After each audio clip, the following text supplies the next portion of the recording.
जो लाल रंग की पेन ड्राइव है सर, 3 साल हो गए, करप्ट हो गई तो बैकअप लिया है क्या? जेटली साहब भी कह रहे हैं बीजेपी दिखा दे, मैं तो कह रही हूँ आप भी दिखा दीजिए ना, क्या समस्या है? चुनावों से पहले उसको दिखाने का क्या मतलब है? अंदर तो बताइए क्या है, या सिर्फ हवाई बातें हैं?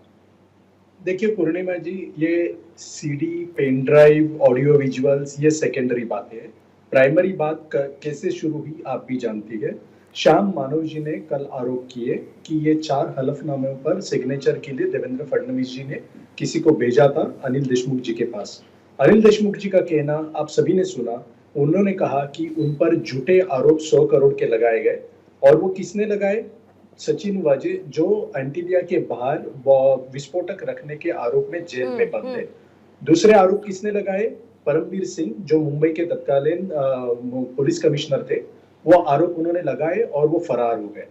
और ऐसे व्यक्ति पर बीजेपी विश्वास रखती है, जो जिस व्यक्ति ने बाद में ये कहा कि ये आरोप मैं हियर से, मतलब सुनी सुनाई आरोप के आधार पर मैं ये आरोप कर रहा हूँ, तो उनके पास भी कोई ठोस सबूत नहीं है। ऐसे लोगों पर बीजेपी विश्वास रखकर बीजेपी ने अनिल देशमुख जी के ऊपर आरोप लगाए, और वो चार्जशीट जब ईडी ने फाइल की तो अनिल देशमुख जी का कहना है कि वो चार्जशीट में 100 करोड़ है ही नहीं, उसमें सिर्फ 1.71 करोड़ का जिक्र किया गया है। तो ये बातें, इन बातों के आधार पर इनके पर ईडी का दबाव था। केंद्र में बीजेपी की सरकार थी, अनिल देशमुख जी के ऊपर ईडी का दबाव था। तब ये कोई इंसान इनके पास आता है, मतलब 4 हलफनामे। अब महेश चव्हाण जी, मतलब आप ये कहना चाह रहे हैं ना कि आरोप मुक्त है पूरी तरीके से? अनिल देशमुख है क्या? सुनिए ना, है क्या? मैं उस पर आ रहा हूँ, सुनिए जल्दी से सर, बस हाँ या ना में मुझे हेडलाइंस दिखानी है सर। कोर्ट में केस सब जुडिस है, उन्हें जमानत दी है। नहीं, लेकिन क्योंकि आपने अनिल देशमुख के स्टेटमेंट का रेफरेंस दिया सर, ये कहते हुए कि उस चार्जशीट में उस पैसे का जिक्र ही नहीं है, मैंने इसीलिए पूछा कि मतलब फिर तो आरोप ही नहीं है ना इसका मतलब? तो सुनिए ना, जो डिफेंस इन्होंने किया अनिल देशमुख जी ने और उनके वकील ने, तो उसमें कुछ तो तथ्य होगी, इसकी वजह से 13 महीने के बाद कोर्ट ने उनको ये दिया, जमानत दे दी सर, जमानत दे दी। तो वो जमानत मिलना एक नियमित प्रक्रिया है सर। पूर्णिमा जी, अगर सभी सबूत खिलाफ है तो जमानत मिलती है क्या? आप बताइए जनता को। जमानत कब मिलती है? बहुत सारे ग्राउंड्स पे मिलती है सर, बहुत सारे ग्राउंड्स पर मिलती है, और पवन जी भी बहुत अच्छे तरीके से बता पाएंगे जमानत किन किन ग्राउंड पर मिल जाती है। अच्छा, ठीक है सर, ठीक है। अगर उस वक्त ये चर्चा हो रही थी तो ये सब उद्धव ठाकरे को भी पता होगा, आदित्य ठाकरे को भी पता होगा, अनिल परब को भी पता होगा कि भाई हमको फंसाने की कोशिश की गई। तो आप सब लोगों ने ये साइलेंट रहने का ऑप्शन क्यों चुना? 3 साल तक सब लोग आप चुप हैं, और अचानक से इसको लेकर आरोप प्रत्यारोप का दौर फिर से। देखिए पूर्णिमा जी, अरविंद केजरीवाल तो मुख्यमंत्री थे, हेमंत सोरेन तो मुख्यमंत्री थे। 5 साल जेल में रहे, 5 महीने जेल में रहे। हाई कोर्ट ने जब पूरा केस देखा, उन्होंने कहा जिस जमीन घोटाले का आरोप लगाया गया है वो तो कहीं दिखाई नहीं पड़ रहा। साफ साफ कहा, देखिए साफ साफ कहा।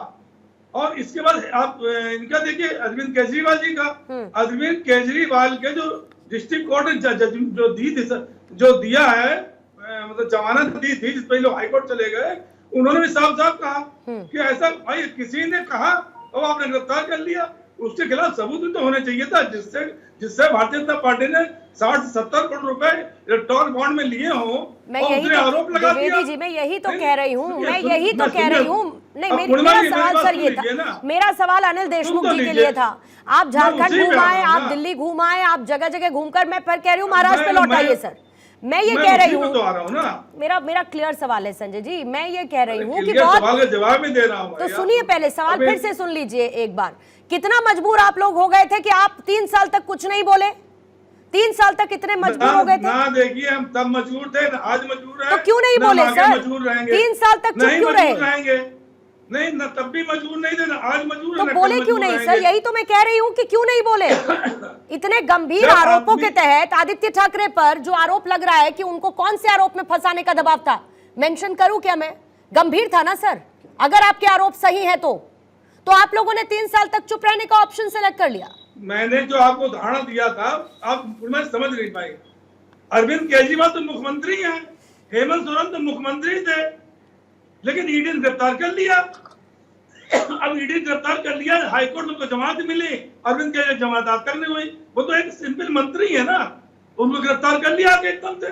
अब आदमी अपने सबूत इकट्ठे करता है, तो 14-15 महीने जेल में रहे हैं, जेल में क्या उनकी हालत की गई है, मैंने तमाम वीडियो देखे ऐसे कि किस तरह उनको जेल में रखा गया, क्योंकि सरकार इनकी है, केंद्र सरकार, केंद्र में इनकी सरकार है। तो मतलब आप डर रहे थे, मतलब आप डर गए थे? हम नहीं डर रहे थे, आप डर गए थे मतलब कि एक मुख्यमंत्री के लिए ऐसा हो गया तो फिर तो हम क्या करेंगे?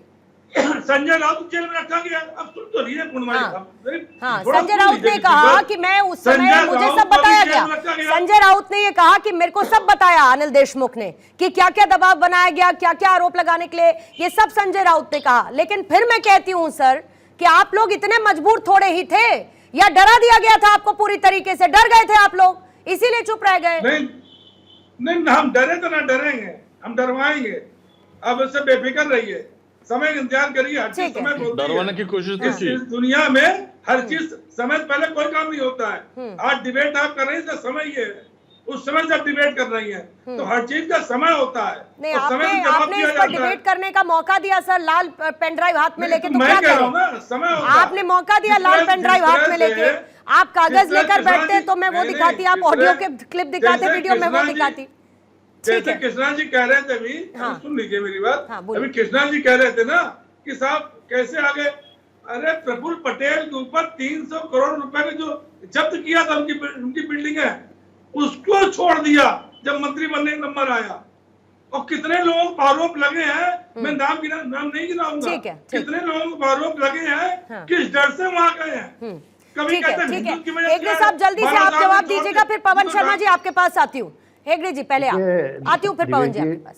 द्विवेदी जी जो मेरे मित्र है, शायद उनको पता नहीं है कि प्रफुल्ल भाई के ऊपर क्या आरोप लगा है और क्यों भरी हुए है। वो जो पूरी बिल्डिंग की बात नहीं थी, वो 2 फ्लैट की बात थी। दूसरी बात यह है कि इन्होंने कहा, कांग्रेस के मेरे मित्र राकेश जी ने, ये फ़ोन टैपिंग हो रहा था, ये हो रहा था द्विवेदी जी के कार्यकाल में। भाई कांग्रेस के कार्यकाल में जो पूर्व राष्ट्रपति है, प्रधानमंत्री, उन्होंने कहा था जब वो मंत्री थे कि उनका फ़ोन टैप कोई मंत्री कर रहे थे। तो इससे तो अलग नहीं है ना, ये तो सबसे ज़्यादा गंभीर है कि कोई राष्ट्रपति कह रहा है कि उसका फ़ोन टैप है। और दूसरी बात, ये जो आरोप लगा रहे थे हमारे आम आदमी पार्टी के सम्मानीय प्रवक्ता, अरे भाई आपके मुख्यमंत्री जेल में, आपके उप मुख्यमंत्री जेल में, आपका आधा कैबिनेट जेल में, और आप हमको पूछ रहे हो कि शरद या अजीत पवार आरोपी है क्या नहीं। अरे भाई थोड़ा तो देखो तो आपने खुद के स्टेट में क्या हो रहा है, आपके मुख्यमंत्री किधर बैठे, लेकिन हेगड़े साहब आपने इस बात को स्किप आउट कर दिया जो शेट्टी साहब भी कह रहे थे, जिस बात का जिक्र महेश श्रवाड़ या संजय द्विवेदी भी कर रहे हैं। फिर चाहे आप झारखंड ले लीजिए, कोर्ट की टिप्पणी में बताऊं कि क्या रही। अगर वो अनिल देशमुख की बात कर रहे हैं, उस चार्जशीट में अगर वो मनी लॉन्ड्रिंग के पैसे का जिक्र ही नहीं है तो फिर क्या करेंगे? अरविंद केजरीवाल बार बार, उनकी पार्टी कहती है कि मनी ट्रेल बता ही नहीं पा रही है ईडी। आप इन बातों को नजरअंदाज, अगर ये कहते हैं कि इस्तेमाल दुरुपयोग किया जा रहा है ईडी सीबीआई का, डराया जा रहा है, धमकियां मिल रही हैं, आरोप तो सर गंभीर है ना।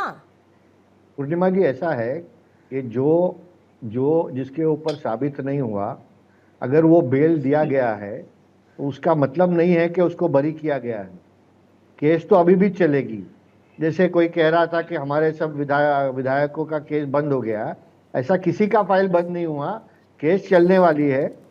बस यही है कि जो अगर तत्व नहीं मिला तो वो बरी हो जाएगा, जिसके ऊपर एविडेंस मिल गया वो जेल जाएगा। ठीक है, ठीक है। पवन शर्मा जी अपनी बात को रखेंगे, शेट्टी साहब फिर आपके पास आती हूँ, चौहान साहब आपके पास भी। पहले पवन जी आप।